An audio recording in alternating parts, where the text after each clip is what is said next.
Bonsoir, chers élèves. Nous allons corriger maintenant l'exercice de probabilité où nous avons la présence des suites numériques.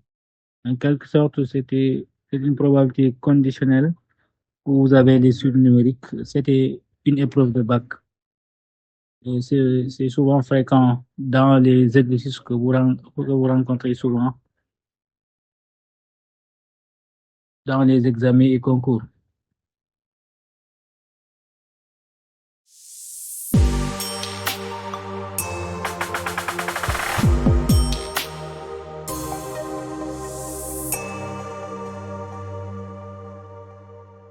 Ici, on dit dans une classe de premier S2 où il y a 45 élèves.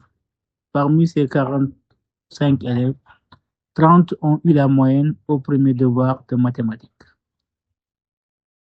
On considère que si l'élève a la moyenne à un devoir donné, la probabilité qu'il ait la moyenne au devoir suivant est 1/2. S'il a raté la moyenne à un devoir donné, la probabilité qu'il ait la moyenne au devoir suivant est 1/3. On choisit un élève de la classe. Soit EN, l'événement, l'élève a la moyenne au énième devoir, et PN, la probabilité de EN. Calculer P de 1. P de 1, c'est quoi? C'est la probabilité pour que l'élève ait la moyenne au premier devoir. Donc, au premier devoir, on nous a dit que 30 élèves ont eu la moyenne parmi les 45 élèves. Donc, P de 1, c'est 30 sur 45. Ici, on choisit un élève. Donc, au cardinal de l'ensemble des élèves qui ont eu la moyenne, c'est 30 divisé par cardinal de oméga qui est 45. Ici, donc, c'est 30 sur 45. Donc, on trouve 2/3. On nous dit que si l'élève a la moyenne à un devoir donné, la probabilité qu'il ait la moyenne au devoir suivant est 1/2. Donc, on demande ici P de E2 sachant E1. P de E2 sachant E2, c'est égal à 1/2. Parce que c'est quoi? C'est la probabilité d'avoir la moyenne au deuxième devoir, sachant qu'au premier devoir, on avait eu la moyenne. Donc, P de E2 sachant E1 égale 1/2.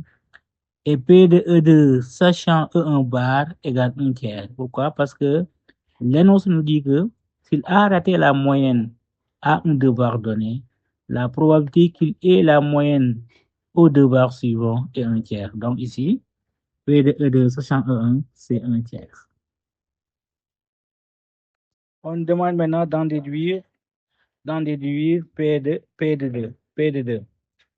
P de 2, c'est P de E2. On sait que E1 et E1 bar forment une partition de oméga. Pourquoi? Parce que E1 union E1 bar, c'est oméga, et E1 inter E1 bar, c'est l'ensemble bit. Donc E1 et E1 bar forment une partition de oméga. Donc E1, E2, E2 égale E2 inter E1 union E2 inter E1 bar. Donc P2, c'est P de E2 qui est égal à P de E2 inter E1 plus P de E2 inter E1 bar. Donc P2 égale P de E1 multiplié par P de E2 sachant E1 plus P de E1 bar fois P de E2 sachant E1 bar. Maintenant, P de E1 bar, c'est 1 moins P de E1. Donc, c'est 1 moins 2/3. Et en remplaçant chacun par sa valeur, on trouve P2 égale 4/9. Pour la troisième question, on nous demande de montrer que P de n plus 1 égale 1/6 de P de n plus 1/3. P de n plus 1 égale 1/6 de P de n plus 1/3. On peut faire l'arbre de probabilité.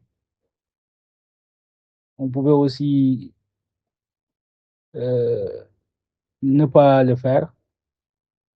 Par exemple, la question précédente, on a calculé P2 sans pour autant déterminer l'arbre de probabilité. Et pour bien voir les choses, je vous conseille de faire l'arbre de probabilité. Et si on choisit un élève, soit il a la moyenne au énième devoir, soit il n'a pas la moyenne au énième devoir. Donc, les deux événements de départ, c'est EN et EN bar. EN et EN bar. EN, sa probabilité, c'est P de N. C'est pourquoi sur la branche, j'ai mis P de N. EN bar, c'est le contraire de P de N, donc c'est 1 moins P de N. Maintenant, si l'élève a la moyenne au énième devoir, soit il est la moyenne au N plus énième, 1 énième devoir, soit elle n'a pas la moyenne. Et on a dit ici que si l'élève a la moyenne à, au énième devoir, la probabilité qu'il ait la moyenne au devoir suivant, c'est 1 demi. Donc, P de EN plus 1, sachant EN, c'est 1 demi. Et P de EN plus 1 bar, sachant EN, c'est 1 demi aussi. Donc, si l'élève a raté la moyenne, la probabilité qu'il ait la moyenne au devoir suivant, c'est 1 tiers. Donc, P de EN plus 1, sachant EN bar, c'est égal à 1 tiers. Et P de EN plus 1 bar, sachant EN bar, c'est égal à donc 1 moins 1 tiers qui donne 2 tiers. Comme on l'a fait par rapport à la dernière question, EN plus 1, on a la branche, on l'a en haut et au milieu. Donc, c'est EN plus 1 inter EN. EN plus 1, c'est égal à EN plus 1 inter EN. Union EN plus 1 inter EN bar. Ici, on applique la formule des probabilités totales. Donc, P de N plus 1, c'est P de EN plus 1. C'est égal à P de N plus 1 inter EN plus P de N plus 1 inter EN bar. Et en remplaçant chacun par sa valeur, on trouve le résultat Pn plus 1 égale 1 sixième de Pn plus 1 tiers. Pour la quatrième question, on donne une suite UN définie par UN égale Pn moins 2 cinquièmes.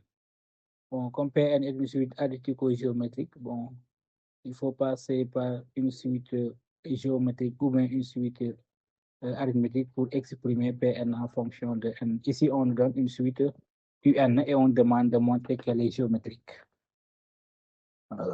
C'est ça la question. Montrons que UN est une suite géométrique. On a UN égale Pn moins 2 cinquièmes. UN plus 1 égale Pn plus 1 moins 2 cinquièmes. Or, Pn plus 1 égale 1 sixième de Pn plus 1 tiers. On remplace Pn plus 1 par sa valeur. On obtient UN plus 1 égale 1 sixième de Pn plus 1 tiers moins 2 cinquièmes. Après calcul, on a 1 sixième de Pn moins 1 quinzième.